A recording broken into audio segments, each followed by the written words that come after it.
ماہ ربیع الثانی کا مہینہ جو ہے وہ جاری ہے۔ اس کی 10 تاریخ کو امام الاولیاء محبوب سبحانی قطب ربانی شواذ لامکانی حضرت شیخ عبدالقادر جیلانی الحسنی والحسینی رحمۃ اللہ علیہ کے وصال کا دن ہے، جس کو عموماً بڑی 11ویں شریف کہتے ہیں۔ یہ ماہ ربیع الثانی کی 10 تاریخ کو حضور غوث اعظم رضی اللہ عنہ کا وصال کا دن ہے۔ حضور غوث اعظم رضی اللہ عنہ آپ والد کی طرف سے آپ کا سلسلہ نسب جو ہے حضرت امام حسن رضی اللہ عنہ سے ملتا ہے، اور والدہ کی طرف سے آپ کا سلسلہ نسب جو ہے حضرت امام حسین رضی اللہ عنہ سے ملتا ہے۔ اسی طرح آپ جو ہیں وہ حسنی حسینی سید ہیں، اور حضور غوث اعظم رضی اللہ عنہ آپ کی شان، آپ کا مرتبہ، آپ کا مقام جو ہے وہ تمام اولیاء سے افضل والا ہے۔ جس طرح حضور غوث اعظم رضی اللہ عنہ تمام ولیوں سے افضل ہیں، وہ کسی نے خوب کہا تھا کہ غوث اعظم درمیان اولیاء چو محمد درمیان انبیاء، کہ جس طرح حضور کریم علیہ السلام تمام نبیوں میں حضور کو امتیاز ہی ہے، حضور امتیاز ہے، ممتاز ہے حضور کریم علیہ السلام تمام انبیاء میں، اسی طرح حضور غوث اعظم رضی اللہ عنہ تمام ولیوں میں حضور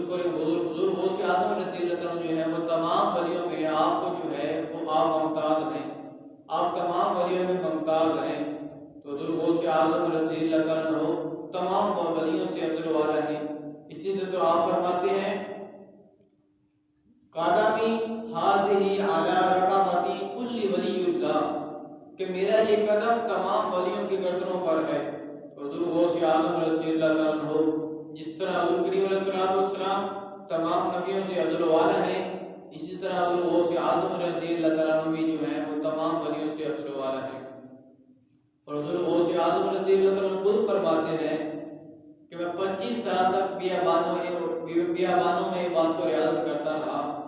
اور 40 سال تک جو ہے وہ صبح کی نماز عشاء کی نماز کے وضو کے ساتھ ادا کی، اور 15 سال تک جو ہے حضور غوث اعظم فرماتے ہیں کہ میں عشاء کی نماز کے بعد ایک پاؤں پر کھڑا ہو جاتا اور صبح تک جو ہے وہ قرآن کریم ختم کر دیتا۔ تو حضور غوث اعظم رضی اللہ عنہ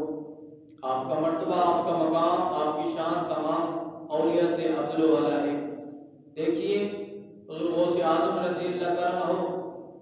جب آپ بچپن کا حالت آپ کے حضور غوث اعظم کی دیکھیے، جب آپ جو ہے وہ بغداد شریف کے لیے علم حاصل کرنے کے لیے جانے لگے تو والدہ سے اجازت طلب کی کہ میں تعلیم علم حاصل کرنے کے لیے جانا چاہتا ہوں، تو آپ کی والدہ نے آپ کو 40 دینار دیے اور فرمایا کہ بیٹے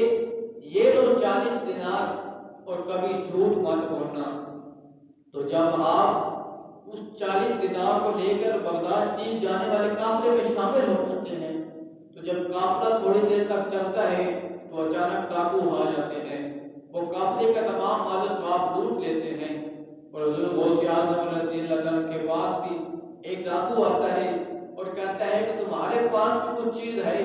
تو حضور غوث اعظم نے فرمایا کہ ہاں میرے پاس 40 دینار ہیں۔ تو جب ڈاکو نے یہ سنا تو وہ حضور غوث اعظم کو پکڑ کر اپنے سردار کے پاس لے کر گیا۔ سردار نے کہا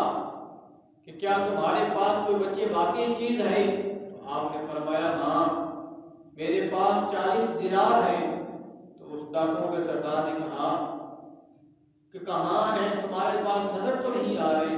تو آپ نے اپنی بغل سے نکالے اور کہا یہ 40 دینار ہیں۔ تو جب حضور غوث اعظم نے وہ 40 دینار ڈاکوؤں کے سردار کو دکھائے تو ڈاکوؤں کو سردار کہنے لگا کہ اے بچے ہم ڈاکو ہیں، ہمیں جو بھی مال ملتا ہے ہم اسے لوٹ لیتے ہیں، لیکن تو نے ہمارا ڈر اپنے دل میں نہیں رکھا اور تو نے 40 دینار ہمیں کیوں دکھائے، ہمیں تو ان کا پتہ ہی نہیں تھا۔ تو حضور غوث اعظم نے فرمایا کہ جب میں چلا تھا تو میری والدہ نے مجھے نصیحت کی تھی کہ بیٹا کبھی جھوٹ مت بولنا، تو میں ان 40 دیناروں کی خاطر اپنا جو ہے اپنی ماں کا وہ جو ہے وہ کیوں توڑ دوں 40 دیناروں کی خاطر اپنا ماں کا وعدہ کیوں توڑ دوں؟ تو حضور غوث اعظم نے جب اپنی ماں کا وعدہ جو ہے وہ پورا کیا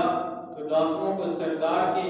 آنکھوں سے آنسو جو ہے وہ جاری ہو گئے اور کہا کہ افسوس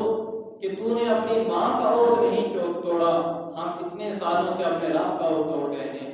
تو ان ڈاکوؤں نے وہ تمام مال جو ہے وہ قبضے کا واپس کر کے حضور غوث اعظم رضی اللہ عنہ کے ہاتھ پر جو ہے وہ توبہ کر لی۔ تو یہ حضور غوث اعظم رضی اللہ عنہ کے پہلے ہاتھ پر سب سے پہلے جو ہے جنہوں نے توبہ کی وہ ڈاکو تھے، جنہوں نے سب جو ہے مال واپس کر دیا اور حضور غوث اعظم کے ہاتھوں پر جو ہے وہ توبہ کر لی۔